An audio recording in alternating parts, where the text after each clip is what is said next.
ಮುಂಬೈನಲ್ಲಿ ನಡೆದಿರುವಂತಹ ಈ ಒಂದು ಇನ್ಸಿಡೆಂಟ್ ಕೇಳಿದ್ರೆ ನೀವು ಶಾಕ್ ಆಗುವುದು ಗ್ಯಾರಂಟಿ. ಯಾವುದೇ ರೀತಿ ಕ್ರಿಮಿನಲ್ ಬ್ಯಾಕ್ ಗ್ರೌಂಡ್ ರೆಕಾರ್ಡ್ ಇಲ್ಲ. ಹಾಗೆ ಇದೊಂದು ಫ್ರೀ ಹ್ಯಾಂಡೆಡ್ ಮರ್ಡರ್ ಕೂಡಾನು ಅಲ್ಲ. ಮುಂಬೈಯಲ್ಲಿ ಲೋಕಲ್ ಟ್ರೈನ್ ಫೆಸಿಲಿಟೀಸ್ ಇರುತ್ತೆ ಒಂದು ಪ್ಲೇಸ್ ನಿಂದ ಇನ್ನೊಂದು ಪ್ಲೇಸ್ಗೆ ಟ್ರಾವೆಲ್ ಮಾಡೋದಕ್ಕೆ. ರೋಷನ್ ಮತ್ತು ಮಯಾಂಕ್ ಕೂಡ ಈ ಟ್ರೈನ್ ನಲ್ಲಿ ಟ್ರಾವೆಲ್ ಮಾಡ್ತಾ ಇದ್ರು. ಟ್ರೈನ್ ನಲ್ಲಿ ಟ್ರಾವೆಲ್ ಮಾಡ್ಬೇಕಾದ್ರೆ ತುಂಬಾ ಮಳೆ ಬರ್ತಾ ಇತ್ತು. ಆ ಸಮಯದಲ್ಲಿ ಮಯಾಂಕ್ ರೋಷನ್ಗೆ ರಿಕ್ವೆಸ್ಟ್ ಮಾಡ್ಕೊಳ್ತಾನೆ. ಏನಂತ? ಜೋರಾಗಿ ಮಳೆ ಬರ್ತಾ ಇದೆ, ಡೋರ್ ಅನ್ನ ಕ್ಲೋಸ್ ಮಾಡಿ ಪ್ಲೀಸ್ ಅಂತ ಹೇಳಿ ರಿಕ್ವೆಸ್ಟ್ ಮಾಡ್ಕೋತಾನೆ. ಆ ಒಂದು ರಿಕ್ವೆಸ್ಟ್ ಇಂದ ಶುರುವಾದಂತಹ ಆ ಒಂದು ಕಾನ್ವರ್ಸೇಷನ್ ಮಯಾಂಕ್ ಮರ್ಡರ್ ವರ್ಗೂ ಹೋಗುತ್ತೆ. ಈ ಕೇಸ್ ನ ಇನ್ವೆಸ್ಟಿಗೇಷನ್ ಮಾಡಿದಾಗ ಗೊತ್ತಾಗುತ್ತೆ Roshan more than 1 bottle alcohol ನ ಕನ್ಸಂಪ್ಷನ್ ಮಾಡಿದ್ದ ಅಂತ. ಅದರ ಜೊತೆಗೆ ಅವನು ದೊಡ್ಡ ಚಾಕುವನ್ನು ಕೂಡ ಕ್ಯಾರಿ ಮಾಡ್ತಿರ್ತಾನೆ.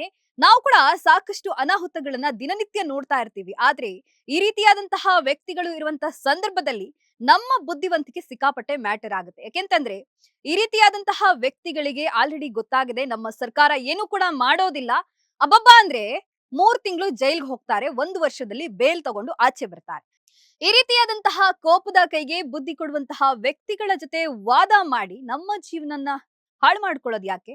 ಜೀವನಕ್ಕೆ ಕುತ್ತು ತಂದ್ಕೊಳ್ಳೋದು ಯಾಕೆ? ಈ ರೀತಿಯಾದಂತಹ ಎಷ್ಟು ಜನ ಕನ್ನಡಿಗರು ಅಥವಾ ಬೇರೆ ರಾಜ್ಯದವರು ಎಲ್ಲೆಲ್ಲೋ ಕೆಲಸಕ್ಕೆ ಅಂತ ಹೇಳಿ ಒಂದ್ ಊರಿಂದ ಇನ್ನೊಂದು ಊರಿಗೆ ಬರ್ತಾ ಇರ್ತಾರೆ, ಅಥವಾ ಒಂದ್ ಊರಿಂದ ಇನ್ನೊಂದು ಊರಿಗೆ ಇನ್ನೊಂದು ರಾಜ್ಯಕ್ಕೆ ಹೋಗ್ತಾ ಇರ್ತಾರೆ.